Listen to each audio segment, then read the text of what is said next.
చాలా కాలం క్రితం హిమాలయ పర్వతాల మధ్య ఉన్న ఒక చిన్న గ్రామంలో రాజు అనే ఒక బాలుడు నివసించేవాడు. అతని వయస్సు 12 సంవత్సరాలు. రాజు చాలా దయగల హృదయం కలిగిన బాలుడు. అతను ప్రతిరోజూ పక్షులకు ఆహారం పెట్టేవాడు, గాయపడిన జంతువులకు సహాయం చేసేవాడు. ఒకరోజు రాజు అడవిలో తిరుగుతూ ఉండగా అతనికి ఒక శబ్దం వినిపించింది. అది చాలా మధురమైన గానం. అతను ఆ శబ్దం వైపు వెళ్ళాడు. అక్కడ అతను ఒక అద్భుతమైన దృశ్యాన్ని చూశాడు. ఒక పెద్ద బంగారు వృక్షం కింద 7 రంగుల పక్షులు కూర్చుని ఉన్నాయి. వాటి రెక్కలు అందమైన రంగులతో మెరుస్తున్నాయి: ఎరుపు, నారింజ, పసుపు, ఆకుపచ్చ, నీలం, ఇండిగో మరియు వైలెట్. వారు అందరూ కలిసి చాలా అందమైన పాట పాడుతున్నారు. భయపడకు చిన్నవాడా అని నీలం రంగు పక్షి మృదువుగా అన్నది. మేము మాయా పక్షులం. మేము మంచి హృదయం ఉన్న వారికి మాత్రమే కనిపిస్తాము. రాజు వారి మాటలను విన్న తర్వాత అతనికి తన గ్రామంలోని సమస్య గురించి గుర్తుకు వచ్చింది. మాయా పక్షులారా, మా గ్రామంలో చాలా పెద్ద సమస్య ఉంది.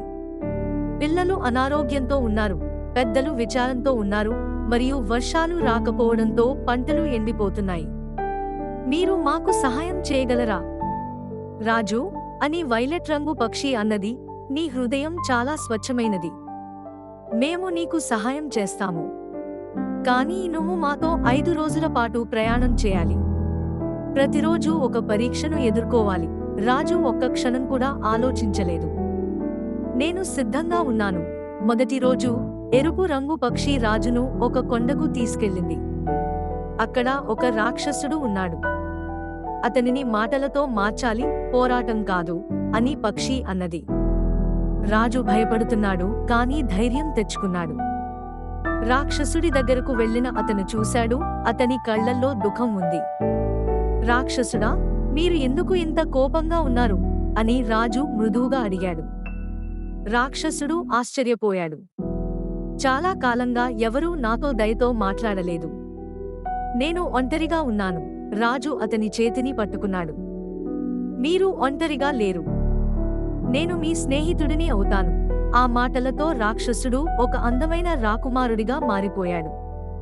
ప్రేమ మరియు దయ అతనిని కాపాడాయి. రెండవ రోజు పసుపు రంగు పక్షి రాజును దుఃఖంతో ఉన్న పిల్లల దగ్గరకు తీసుకెళ్ళింది.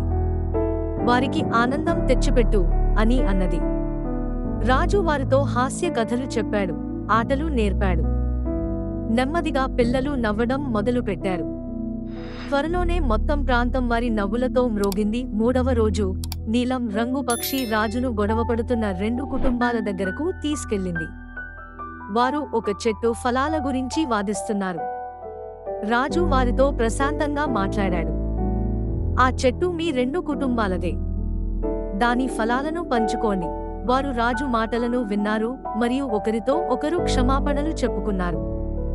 4వ రోజు ఆకుపచ్చ రంగు పక్షి అనారోగ్య పిల్లలు దగ్గరకు రాజును తీసుకెళ్ళింది. రాజు అడవిలో నుండి మూలికలు తెచ్చి వారికి ఇచ్చాడు. అంతేకాకుండా కథలు చెప్పి వారికి ఆశను పెంచారు. కొన్ని గంటల తర్వాత పిల్లలు కోలుకోవడం మొదలుపెట్టారు. నీ దయ మరియు శ్రద్ధే గొప్ప మందు అని పక్షి అన్నది. చివరి రోజు వైలెట్ రంగు పక్షి రాజును తిరిగి అతని గ్రామానికి తీసుకెళ్ళింది. గ్రామం మరింత దయనీయ స్థితిలో ఉన్నది. చివరి పరీక్ష అని పక్షి అన్నది. నీ గ్రామాన్ని కాపాడాలంటే నువ్వు మాతో ఎల్లప్పుడూ వచ్చి మాయా లోకంలో నివసించాలి. నువ్వు ఎన్నడూ నీ కుటుంబాన్ని చూడలేవు. రాజు హృదయం బాధతో నిండిపోయింది. కాని అతను తన గ్రామంలోని దుఃఖంతో ఉన్న ప్రజలను చూశాడు. నేను అంగీకరిస్తాను అని రాజు అన్నాడు. అకస్మాత్తుగా అన్ని మాయా పక్షులు నవ్వాయి. ఇదే నిజమైన ప్రేమ పరీక్ష. అలాంటి గొప్ప హృదయం ఉన్నవాడు ఎల్లప్పుడూ తన ప్రియమైన వారి దగ్గరే ఉండాలి. అన్ని మాయా పక్షులు కలిసి ఒక అందమైన పాట పాడాయి. వారి పాట మొత్తం గ్రామాన్ని చుట్టేసింది. అద్భుతం జరిగింది. అనారోగ్య పిల్లలు వెంటనే బాగయ్యారు. దుఃఖంతో ఉన్న పెద్దలు నవ్వడం మొదలుపెట్టారు. ఆకాశం నుండి బంగారు వర్షం కురిసింది.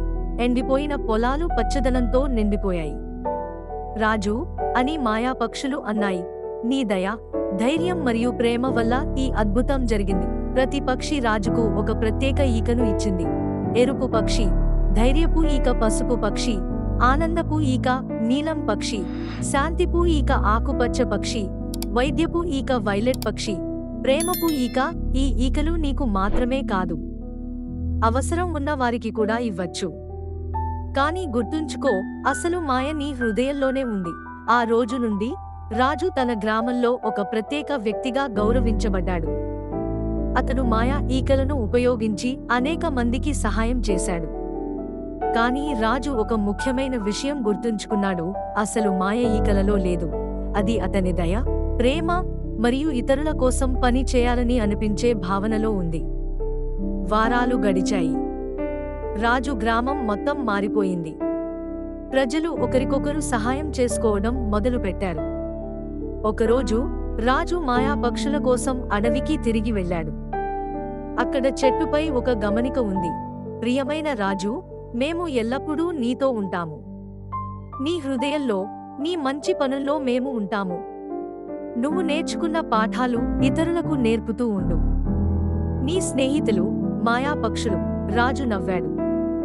అతనికి అర్థమైంది, నిజమైన మాయ ప్రతి మనిషి హృదయంలోనే ఉంది. చాలా సంవత్సరాలు గడిచాయి. రాజు పెద్దవాడై తన గ్రామంలో గొప్ప నాయకుడిగా మారాడు.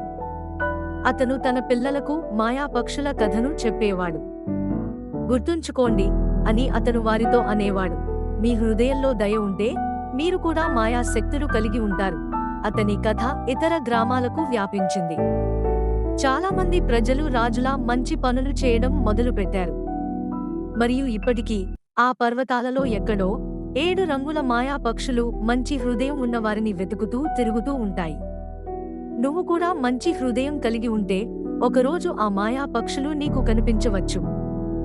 నిజమైన మాయ మన హృదయంలోనే ఉంది.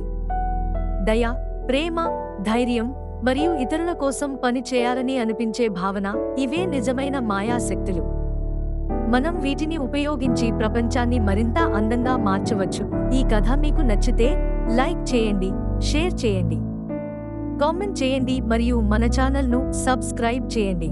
మరిన్ని తెలుగు కథల కోసం మన ఛానల్ను ఫాలో అవ్వండి. Thank you very much.